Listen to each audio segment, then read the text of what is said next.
Bismillahirrahmanirrahim. Assalamualaikum sahabat Indonesia dimanapun berada. Sehat selalu, sukses dan bahagia buat kita semuanya. Hari ini saya mau sharing mengenai pengumuman dari KJRI ya. Ini diumumkan 1 hari yang lalu dari KJRI Hong Kong. Berarti kalau sekarang tanggal berapa sih? Tanggal 25, berarti pengumumannya itu tanggal 24 kemarin. Ini pengumuman mengenai kita semua yang ada di Hong Kong khususnya ya. Pengumuman bagi PMI supaya kita paham tentang aturan-aturan yang di sini. Sebetulnya ini bukan aturan yang baru dikarenakan memang kalau sakit di Hong Kong itu kita pekerja migran Indonesia itu punya hak untuk tidak diinterminate.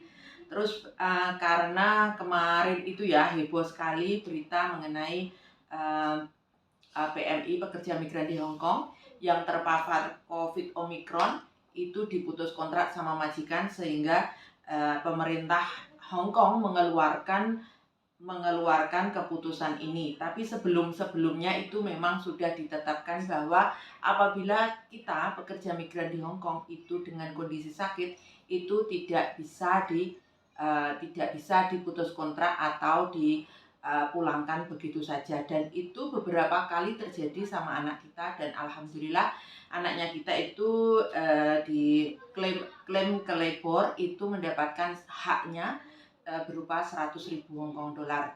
Itu tapi menunggunya butuh proses ya teman-teman, tidak serta-merta dapat.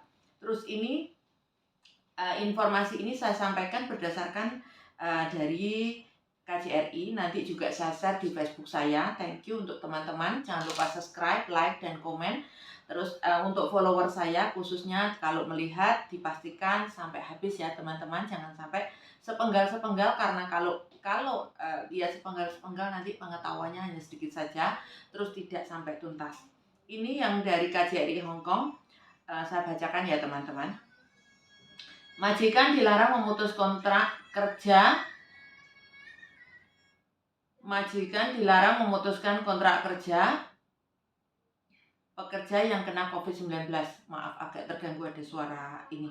Terus sesuai dengan ordinasi ya tulisan Ketenagakerjaan Hong Kong SAR dan standar kontrak kerja yang dikeluarkan oleh pemerintah Hong Kong, KJRI Hong Kong kembali mengingatkan para majikan sebagai berikut.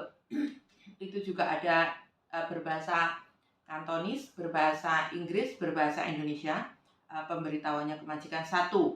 Majikan tidak boleh memutus kontrak pekerja. Majikan tidak boleh memutuskan kontrak kerja kepada pekerja migran domestik, pekerja migran domestik dan yang terkena COVID-19. Majikan harus memperhatikan ketentuan dalam ordinasi ketenagakerjaan dan standar kontrak kerja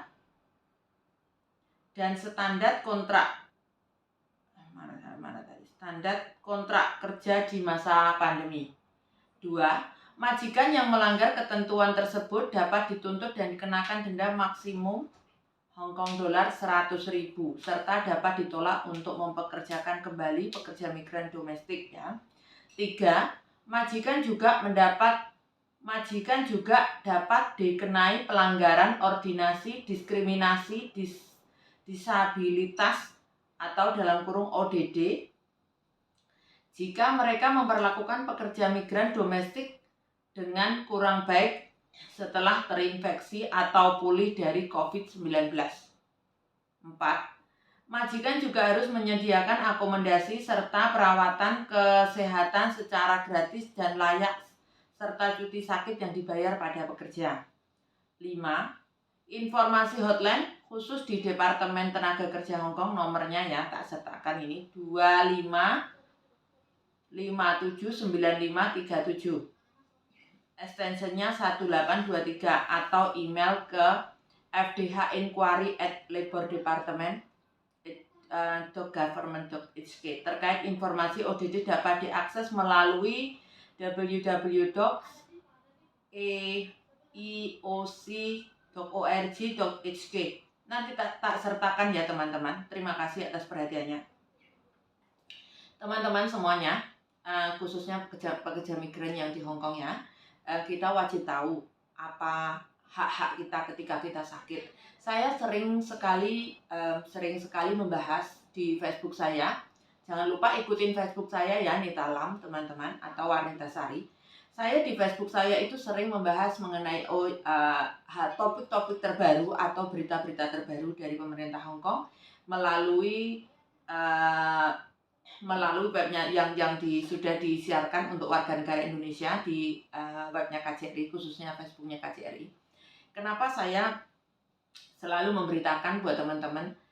Karena niat saya tidak putus-putus keinginan saya untuk mengedukasi kita semuanya yang mungkin ya kita nggak sempat lihat Facebooknya KJRI, kita nggak sempat karena kerja, atau mungkin nggak sempat lihat berita gitu. Kalau saya upload YouTube itu kan bisa dilihat kembali, atau mungkin di scroll ke atas. Oh ya, ini ketentuan apa saja yang di Hong Kong gitu. Niatnya saya karena untuk edukasi kita semuanya. Terus kita tahu berita di Hong Kong, terus saya menyiarkan tidak serta-merta saya dengar gitu ya. Saya melihat, saya mendengar, saya membaca, dan saya memahami bahwa itu memang ada di dalam buku ketenagakerjaan, khususnya Labor Department Hong Kong.